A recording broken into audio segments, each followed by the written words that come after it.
Hello everyone, welcome to our channel. So మనకి ఈ వీడియోలో మన టాపిక్ వచ్చేసి elasticity of demand.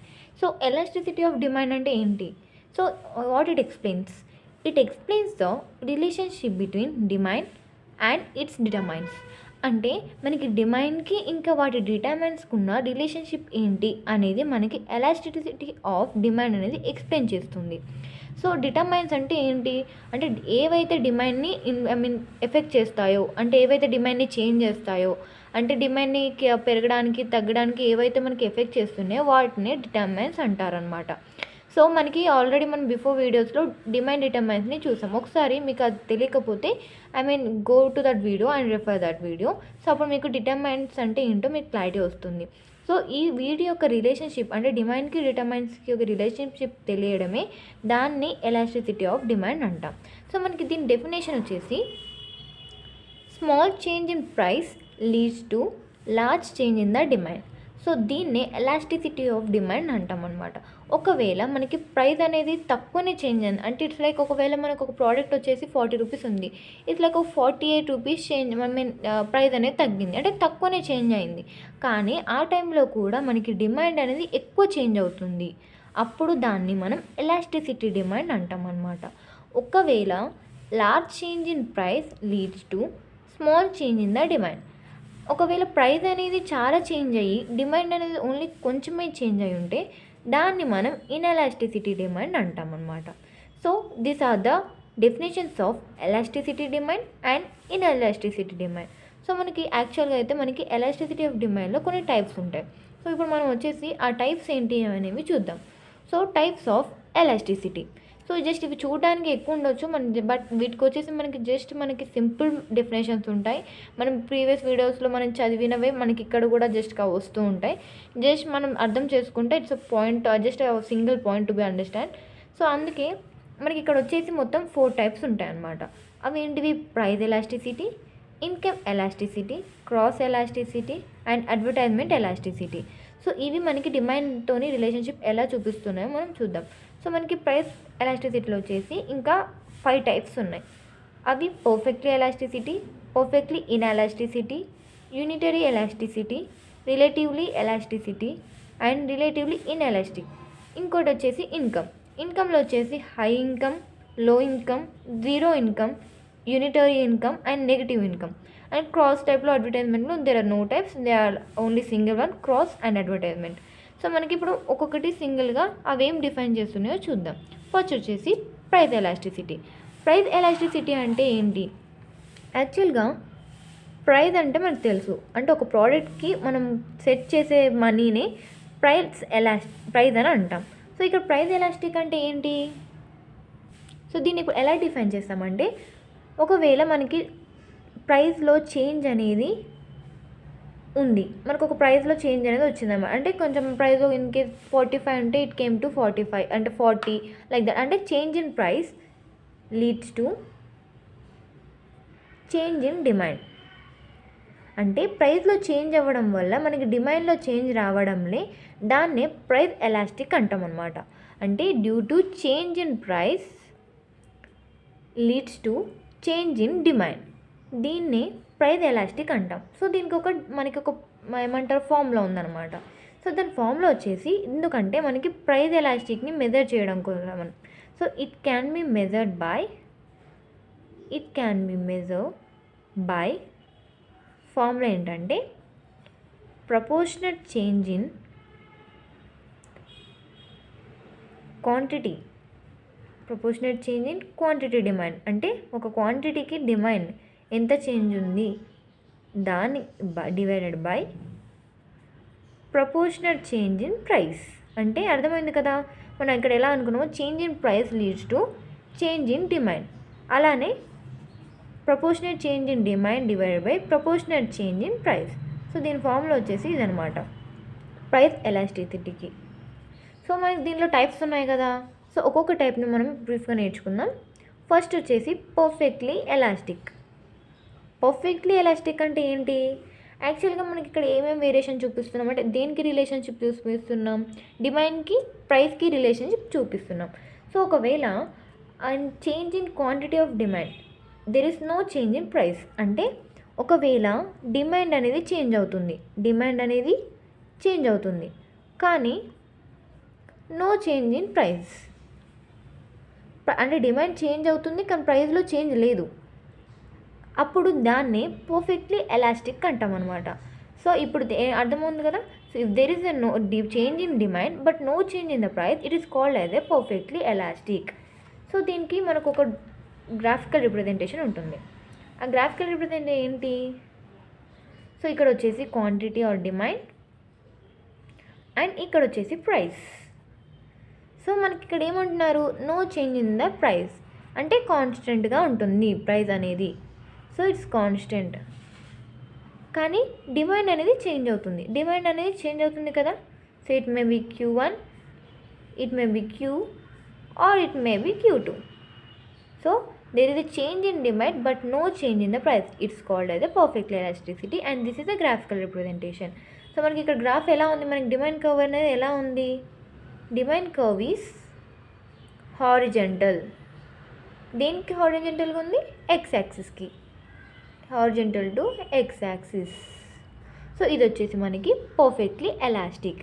And second one మనకి ఏంటిది? Perfectly inelastic. అంటే పర్ఫెక్ట్లీ ఇన్ఎలాస్టిక్ అంటే క్వైట్ ఆపోజిట్, దీనికి ఆపోజిట్గా ఉంటుంది. ఇక్కడ ఏమవుతుంది? మనకి ప్రైస్ అనేది చేంజ్ అవ్వట్లేదు, డిమాండ్ చేంజ్ అవుతుంది. కానీ ఇక్కడ వచ్చేసి price changes but no change in demand. Price change అవుతుంది కానీ డిమాండ్ అనేది కాన్స్టెంట్గా ఉంటుంది. దాన్నే పర్ఫెక్ట్లీ ఇన్ఎలాస్టిక్ అంటాం అనమాట. దీని గ్రాఫికల్ రిప్రజెంటేషన్ వచ్చేసి, సో ఇక్కడ ప్రైస్, ఇక్కడ డిమాండ్ ఆర్ క్వాంటిటీ. సో మనకి ఇక్కడ ఏమవుతుంది? డిమాండ్ అనేది కాన్స్టెంట్గా ఉంటుంది. అంటే ఇక్కడ డిమాండ్ కదా, ఇది కాన్స్టెంట్గా ఉంటుంది ప్రైస్కి, కానీ ప్రైస్ అనేది చేంజ్ అవుతుంది. Maybe P or it maybe P1 అంటే పెరగచ్చు, మేబీ తగ్గొచ్చు. పెరిగినా తగ్గినా మనకి డిమాండ్ అనేది కాన్స్టెంట్గా ఉంటుంది. దీన్నే పర్ఫెక్ట్లీ ఇన్ఎలాస్టిక్ అంటాం. మనకి ఇక్కడ వచ్చేసి డిమాండ్ కర్వ్ అంటే ఈ demand curve is vertical to Y యాక్సిస్కి వర్టికల్గా ఉంది. ఇది వచ్చేసి మనకి పర్ఫెక్ట్లీ ఇన్ఎలాస్టిక్. అండ్ మనకి థర్డ్ పాయింట్ ఏంటి? యూనిటరీ ఎలాస్టిక్ అంటే ఏంటి? ఏవి చేంజ్ అవ్వకపోవడం. అంటే ఇన్కేస్ ప్రైస్ పెరిగినా డిమాండ్ పెరుగుతుంది, ఒకవేళ ప్రైస్ తగ్గినా డిమాండ్ కూడా తగ్గుతుంది. దాన్ని యూనిటరీ ఎలాస్టిక్ అంటాం. సో దాన్ని మనం ఎలా డిఫైన్ చేయొచ్చు అంటే proportionate change in demands leads to proportionate change in demand leads to proportionate change in price.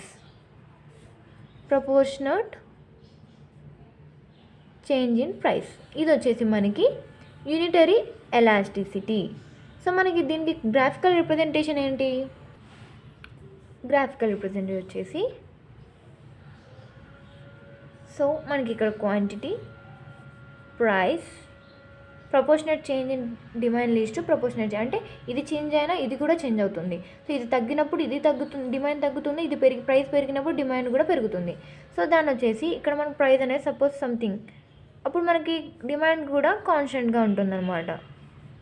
In case price అనేది పెరిగింది, డిమాండ్ కూడా దానికి ప్రపోర్షనేట్గానే ఉంటుంది.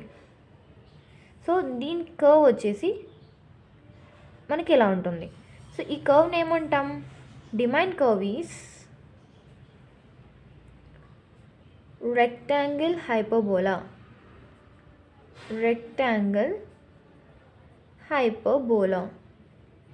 సో అర్థమైంది కదా, మనకేముంది ఇక్కడ కర్వ్? రెక్టాంగిల్ హైపర్బోలాలో ఉంది. సో దీన్ని మనం యూనిటరీ ఎలాస్టిసిటీ అంటాం. సో మనకి ఇది థర్డ్ వన్ అయిపోయింది. నెక్స్ట్ ఫోర్త్ వన్ ఏంటి? Relatively elastic demand.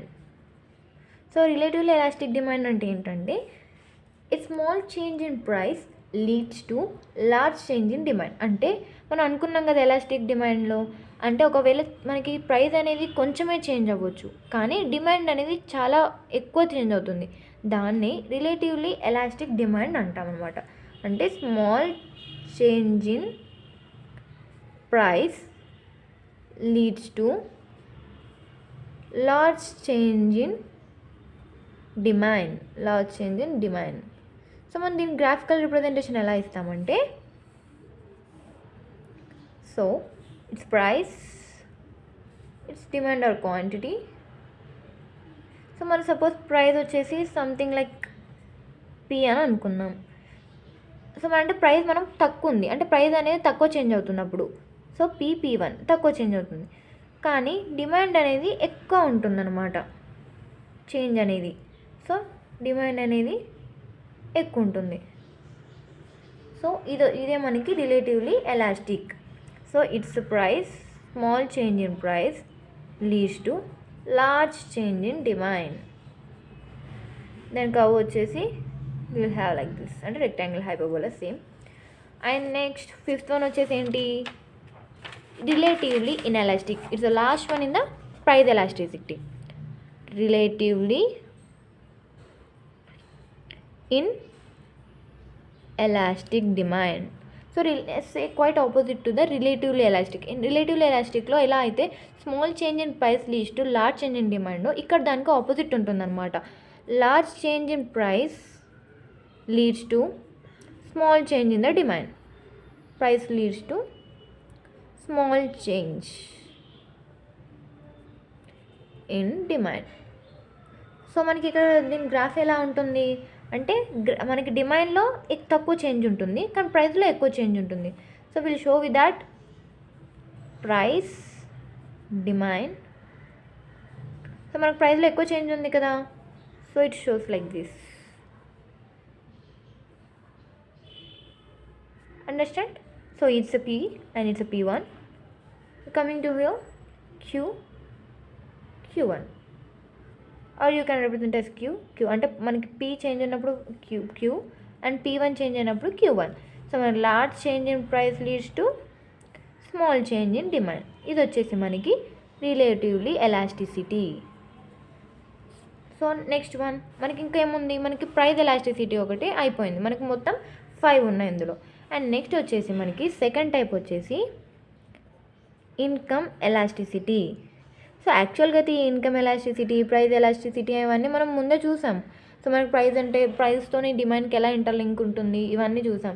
So it's a brief, అంటే ఇంకొంచెం మనం డీటెయిల్గా నేర్చుకుంటాం అన్నమాట ఈ టైప్స్లో. ఇంకా క్లారిటీగా అంటే ఎన్ని టైప్స్ ఉంటాయి ఇందులో, ఏమేమి అవేవి ఎలా ఎఫెక్ట్ చేస్తాయి, ఇన్కమ్ తక్కువ ఉంటే ఎలా ఎఫెక్ట్ చేస్తాయి, ఎక్కువ ఉంటే ఎలా ఎఫెక్ట్ చేస్తాయి అనేవి ఇక్కడ చూస్తాం అనమాట బ్రీఫ్గా అంతే. సో మనకి ఫస్ట్ మనం ఇన్కమ్ అంటే ఏంటి, మనకి ఒక పర్సన్ జాబ్ చేస్తున్నప్పుడు వచ్చే శాలరీనే ఇన్కమ్ అని అంటాం. సో ఇన్కమ్ వల్ల మనకి ఏంటిది ఇక్కడ, ఇన్కమ్ ఎలాస్టిసిటీ అంటే ఏంటి అనేది చూద్దాం. Change in the quantity demand of a product in response to the change in income of the consumer. అంటే ఇన్కమ్ అంటే ఒక కన్జ్యూమర్ యొక్క ఇన్కమ్ పెరగడం లేదా తగ్గడం వల్ల ఒక ప్రోడక్ట్ యొక్క డిమాండ్ ఎలా తగ్గుతుందా పెరుగుతుందా అనే దాన్ని మనకి ఇన్కమ్ ఎలాస్టిసిటీ అంటామన్నమాట. సో ఇక్కడ మనం డెఫినేషన్ ఏమిస్తామంటే, change in the demand of a product with response to, దేంతో రెస్పాన్స్ చూస్తున్నాం మనం ఇక్కడ, with response to change in income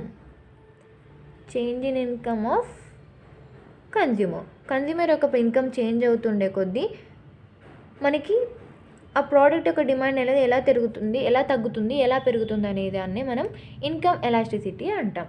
so మనకి ఇక్కడ దీనికి ఒక ఫార్ములా ఉంటుంది. It can be measured by, ఎలా మెజర్ చేస్తాం, ప్రపోర్షనట్ చేంజ్ ఇన్ ద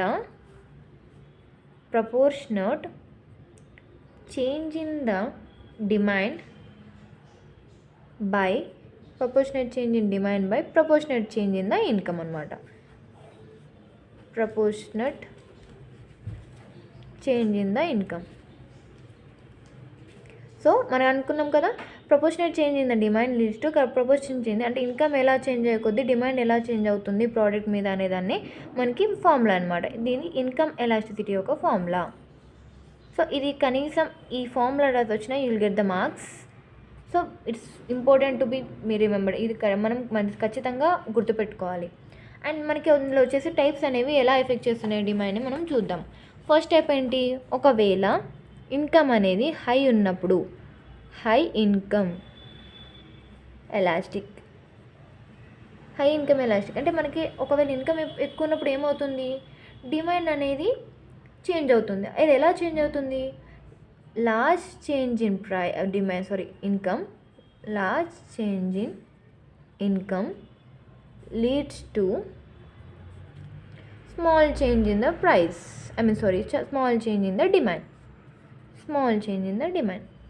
అంటే మనకి ఇన్కమ్ పెరిగినా కూడా మనకి డిమాండ్ అనేది తగ్గుతుంది. ఎందుకు అంటే తక్కువ ఉంటుంది. ఎందుకంటే ఇన్కమ్ పెరిగినప్పుడు మన కస్టమర్ అనేవాళ్ళు మనకి ఇట్స్ గిఫెన్ పారాడాక్స్ ప్రకారం ఇన్కమ్ పెరిగినా కూడా బేసిక్ ప్రోడక్ట్ని ఎక్కువ కొనుక్కోకుండా బెస్ట్ ప్రోడక్ట్ని బై చేస్తాడు. అలా మనకి ఇన్కమ్ పెరిగినా కూడా మనకి డిమాండ్ అనేది తక్కువనే చేంజ్ ఉంటుంది, కొంచెమే చేంజ్ ఉంటుంది అనమాట. సో మన నెక్స్ట్ వచ్చేసి ఏంటి, హై అండ్ నెక్స్ట్ లో. అంటే ఇన్ కేస్ తక్కువ ఉంటే ఏంటో చూద్దాం. లో ఇన్కమ్ ఉన్నప్పుడు ఏమవుతుంది, ఒకవేళ మనకు మన కస్టమర్కి ఇన్కమ్ అనేది తక్కువ ఉన్నప్పుడు there is a high change in the demand. అంటే low change in demands income leads to low change in income leads to large change in demand. ఎలా ఇది అంటే, ఇప్పుడు ఒకవేళ మనకి కస్టమర్ యొక్క ఇన్కమ్ తగ్గినప్పుడు అతను ఏం చేస్తాడు, చాలా ప్రోడక్ట్స్ అనేవి తక్కువ కొనుక్కుంటాడనమాట. అంటే ఎక్కువ ఏవైతే మనకి ఇంట్లో ఇంపార్టెంటో అవే కొనుక్కుంటాడు, మిగతావన్నీ నెగ్లెక్ట్ చేస్తాడు. ఎందుకంటే తనకి ఇన్కమ్ లేదు. అందుకే మనకి ఇన్కమ్ తగ్గినప్పుడు మనకి డిమాండ్ అనేది మనకి డిఫరెన్స్ అనేది చాలా వస్తుందన్నమాట. సో లో చేంజ్ ఇన్ డిమాండ్ అంటే మనకి ఇన్కమ్ తగ్గే కొద్దీ మనకి డిమాండ్ అనేది చాలా చేంజ్ ఉంటుందన్నమాట, అంటే చాలా తగ్గుతుంది. So third one, zero income అంటే అసలు ఇన్కమే లేని పర్సన్కి అప్పుడు మనకి డిమాండ్ అనేది ఎలా ఎఫెక్ట్ చేస్తుంది.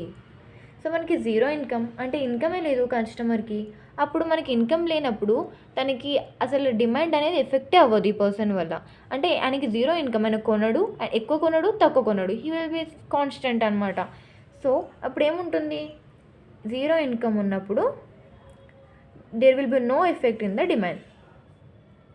There will be no effect in the demand of a product. So అర్థమైంది కదా, ఇన్కమ్ లేనప్పుడు there will be no effect అంటే డిమాండ్లో ఎలాంటి ఎఫెక్ట్ అనేది చూపించదు. అండ్ ఫోర్త్ వన్ వచ్చేసి యూనిటరీ అంటే ఏంటి, కాన్స్టెంట్గా ఉండడం. అంటే ఇన్కమ్ పెరిగినా తగ్గినా మనకి డిమాండ్ అనేది సేమ్ ఉంటుంది. సో దాన్ని ఎలా డిఫైన్ చేస్తామంటే, proportional change in income leads to proportional change in the demand. అంటే ఒకవేళ మనకి ఇన్కమ్ అనేది ఎంత చేంజ్ అవుతే డిమాండ్ కూడా అంతే చేంజ్ అవుతుంది, అంటే దే ఆర్ ఈక్వల్ అనమాట.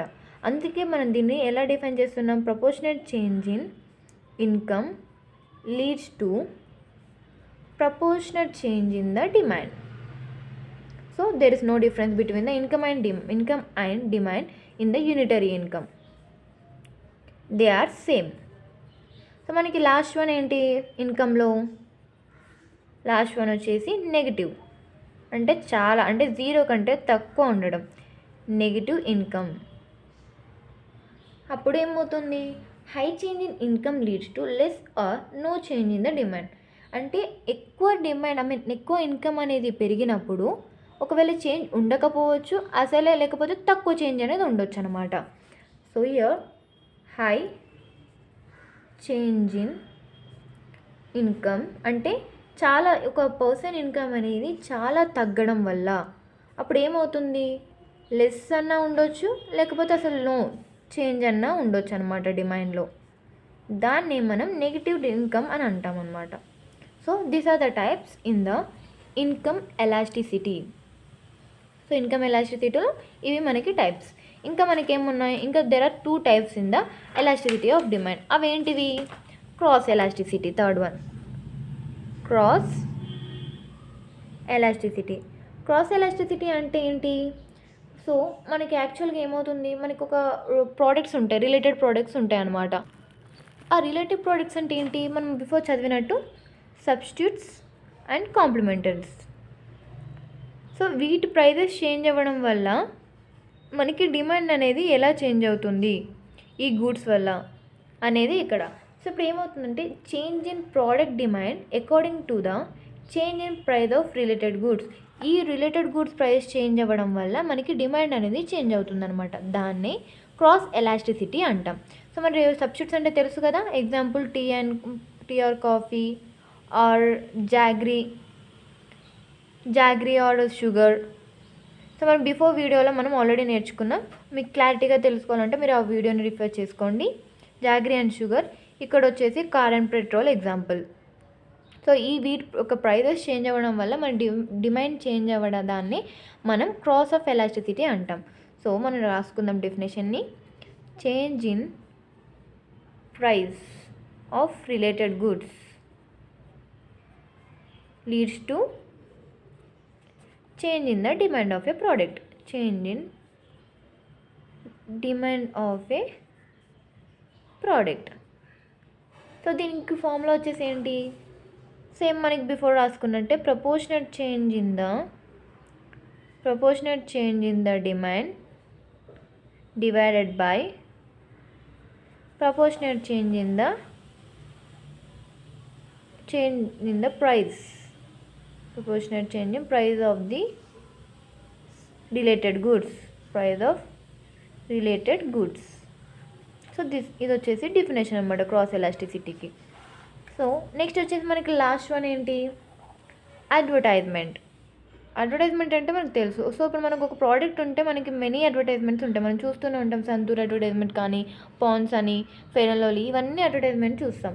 ఇది మనకి డిమాండ్ని ఎలా ఎఫెక్ట్ చేస్తుంది, డిమాండ్ని ఎలా పెంచుతుంది, ఎలా తగ్గిస్తుంది అనేది మనం ఇక్కడ అడ్వర్టైజ్మెంట్ ఎలాస్టిసిటీని చూపిస్తాం. So due to the change in the advertisement cost how product demand changes, that is called advertisement elasticity. అంటే మనకి ఇప్పుడు ఒక అడ్వర్టైజ్మెంట్ ఇవ్వాలంటే మనకు కొంచెం ప్రైస్ అనేది కొంచెం మనీ అనేది ఇన్వెస్ట్ చేయాలి.